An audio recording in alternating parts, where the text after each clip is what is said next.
Que se passe-t-il lorsqu'un puissant pasteur au secret rencontre une femme désespérée qui n'a rien à perdre?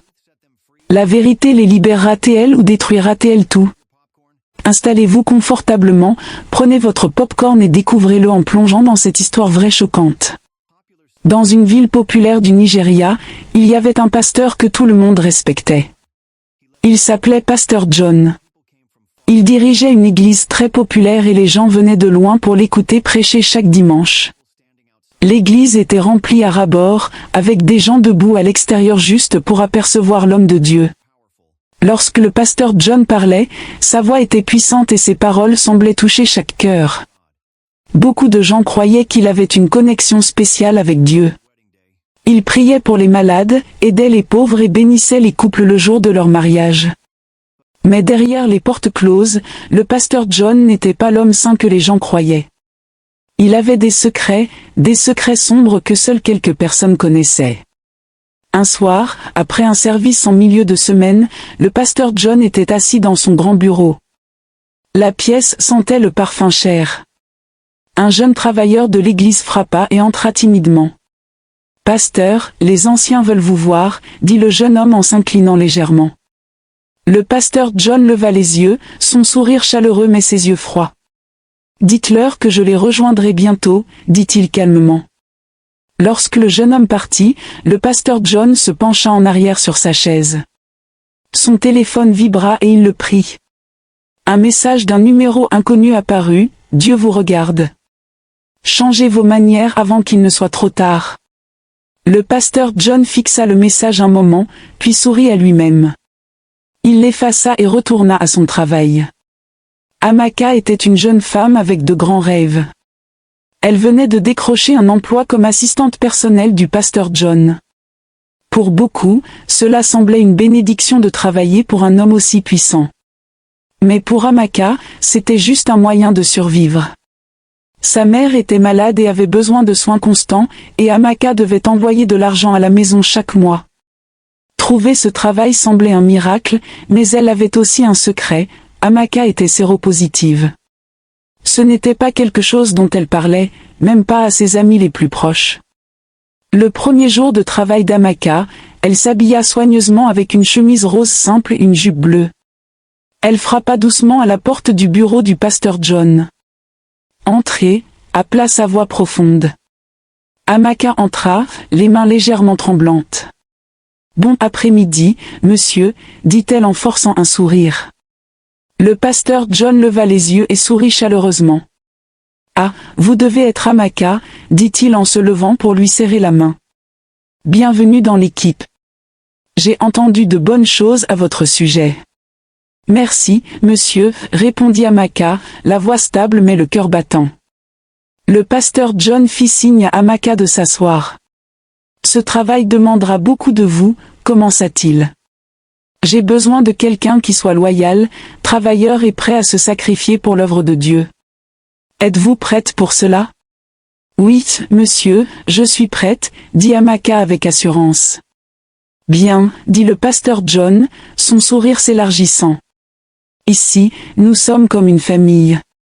Nous nous protégeons les uns les autres, nous nous faisons confiance. Si vous avez des problèmes, n'hésitez pas à venir me voir directement. Oui, monsieur, merci, monsieur, dit Amaka en hochant la tête alors qu'elle quittait son bureau.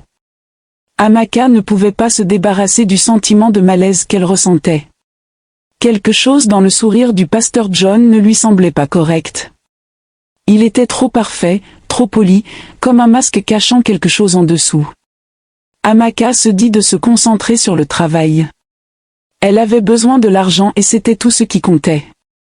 Mais au fond d'elle-même, elle ne pouvait ignorer la petite voix dans sa tête qui l'avertissait que ce travail pourrait lui coûter plus qu'elle n'était prête à donner. Amaka travaillait comme assistante du pasteur John depuis 2 semaines et tout semblait bien se passer au début. Elle apprit rapidement ses tâches, planifier des réunions, répondre à des messages et organiser des événements de l'église.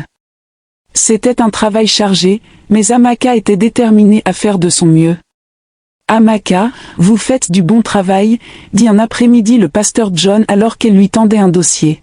« Très intelligente et travailleuse. Je souhaiterais que tout mon personnel soit comme vous. Merci, monsieur, répondit Amaka en souriant poliment. Mais au fil des jours, Amaka commença à remarquer des choses qui ne semblaient pas correctes. Le pasteur John la complimentait trop. « Vous êtes belle aujourd'hui », dit-il un matin quand elle entra dans le bureau.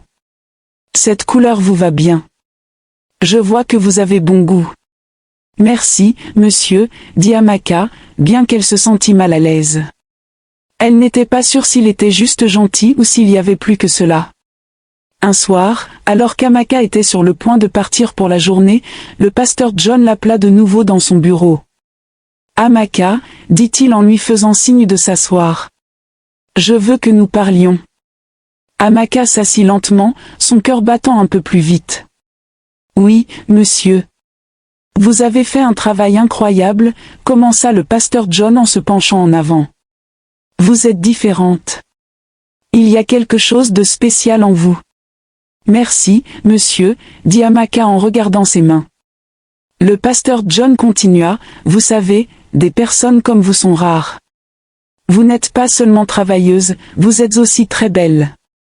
Les gens vous le disent-ils souvent. » Amaka se déplaça sur son siège. « Je ne pense pas vraiment à cela, monsieur.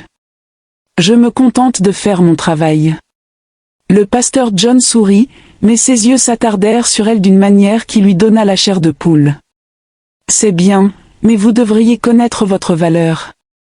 Une femme comme vous mérite d'être appréciée. »« Merci, monsieur, » dit Amaka rapidement en se levant.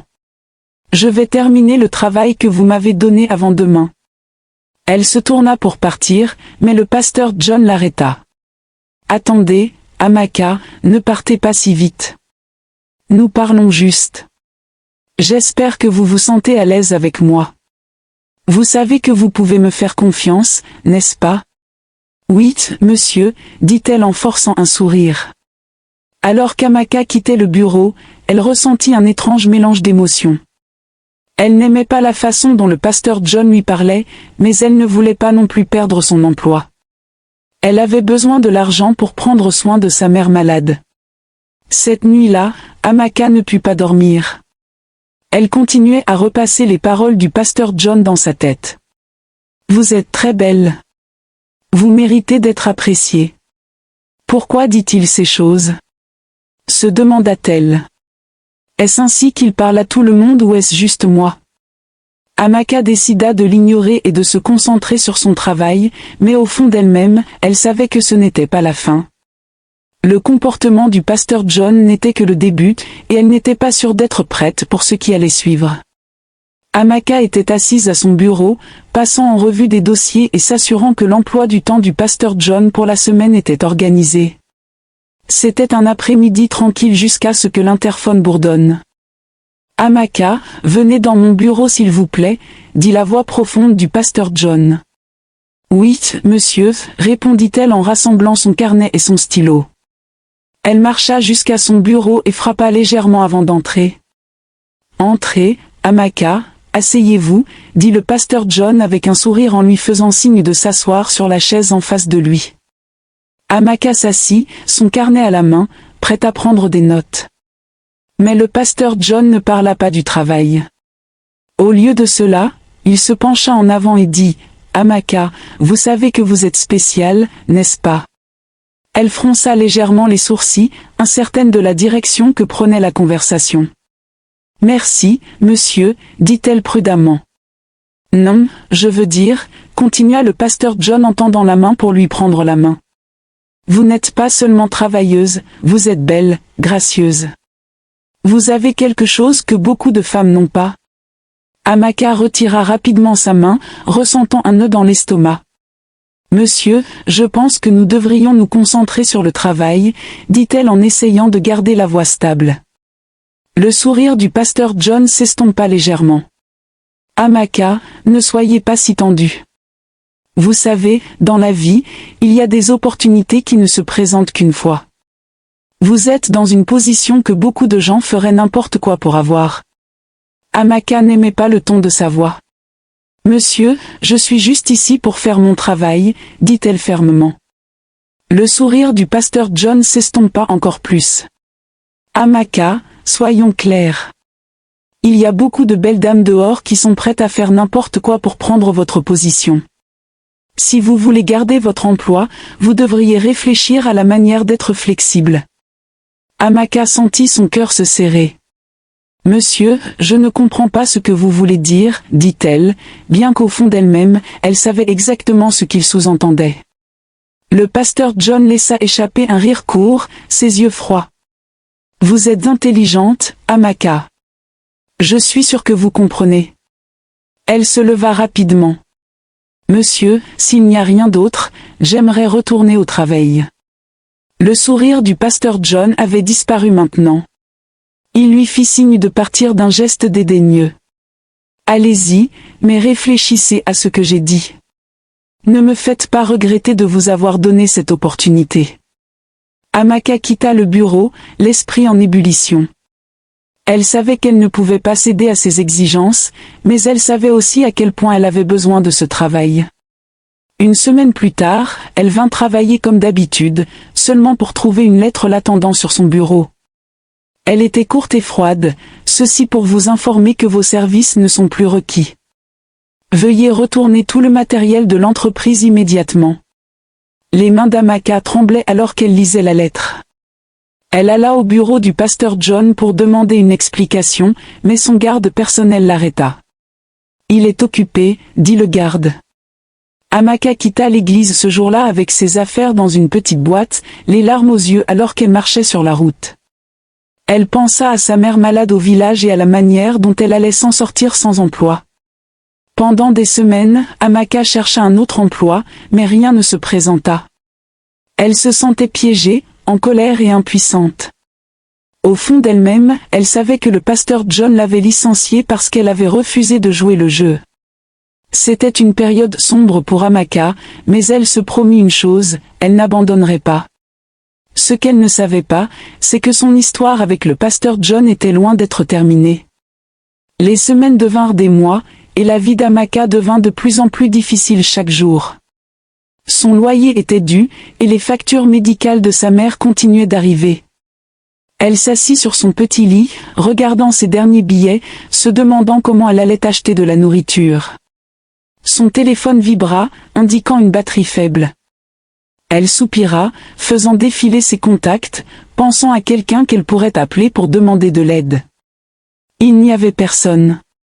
Elle pensa au pasteur John et à la manière dont il l'avait licenciée sans pitié. Sa colère bouillonnait, mais aussi son désespoir. Le lendemain matin, elle mit sa plus belle robe et se rendit au bureau de l'église. Elle était prête à ravaler sa fierté. Elle attendit dans la zone de réception, les mains tremblantes. Enfin, le pasteur John sortit de son bureau. Il s'arrêta quand il la vit, levant un sourcil. « Amaka, dit-il. Que faites-vous ici ? » « Bon après-midi, monsieur, dit Amaka en se levant. J'ai besoin de vous parler. Le pasteur John regarda autour de lui, puis lui fit signe de le suivre dans son bureau. Il s'assit, se penchant en arrière sur sa chaise. Je ne m'attendais pas à vous revoir. Que voulez-vous ? Monsieur, je suis désolé pour tout ce que j'ai pu faire de mal, dit Amaka, la voix se brisant. J'ai vraiment besoin de récupérer mon emploi. Les choses sont très difficiles pour moi. Le pasteur John sourit, mais ce n'était pas un sourire gentil. Vous voyez, Amaka, je vous ai donné une bonne opportunité, mais vous ne l'avez pas appréciée. Savez-vous combien de femmes aimeraient travailler pour moi ? Je comprends, monsieur, dit-elle, les larmes aux yeux. S'il vous plaît, monsieur, je ferai n'importe quoi. Ses yeux s'illuminèrent à ces mots. N'importe quoi, vous dites, dit-il en se penchant en avant. Amaka hocha la tête, la gorge sèche. Elle savait ce qu'il voulait dire. D'accord, dit le pasteur John, son ton s'adoucissant. Vous pouvez récupérer votre emploi, mais vous devez promettre de me montrer du respect. Plus d'attitude comme si vous étiez meilleur que moi. Vous êtes d'accord ? Oui, monsieur, dit-elle en se forçant à le regarder dans les yeux. Bien, dit-il en se levant. Revenez lundi et souvenez-vous, Amaka, la loyauté est tout. Amaka quitta son bureau, le cœur battant. Elle se détestait d'avoir accepté ces conditions, mais elle n'avait pas le choix cette fois-ci. Elle se dit qu'elle serait intelligente. Elle garderait des enregistrements de tout. Cela commença par un appel téléphonique du pasteur John un soir après l'église. « Amaka, dit-il, la voix douce. J'ai besoin de vous voir. Pas au bureau. Quelque part en privé. » « Où, monsieur ?» demanda-t-elle en faisant semblant de ne pas comprendre. « Je vais réserver une chambre d'hôtel ce soir, dit-il. Je vous enverrai les détails. » Son estomac se retourna, mais elle accepta. Elle devait suivre son plan. La première rencontre fut gênante. Amaka s'assit sur le bord du lit de l'hôtel, regardant le pasteur John enlever sa cravate. « Vous avez l'air tendu, dit-il en s'asseyant à côté d'elle. « Je vais bien, monsieur, répondit-elle en forçant un sourire. « Vous n'avez pas besoin de m'appeler monsieur ici, dit-il en posant une main sur son genou. « Détendez-vous. » Elle hocha la tête, avalant son dégoût. Elle se rappela pourquoi elle faisait cela. Au fil des semaines, leurs rencontres devinrent une routine. Après les services de l'église, le pasteur John l'appelait et lui demandait de le rencontrer dans une chambre d'hôtel. Il lui remettait des enveloppes d'argent, disant « Utilisez ceci pour le traitement de votre mère. » Mais ce qui choqua le plus Amaka, ce fut son insouciance. Il ne demandait jamais de protection. « Je suis un serviteur de Dieu, disait-il avec fierté. Dieu protège les siens. » Amaka voulait rire de ces paroles, mais elle resta silencieuse.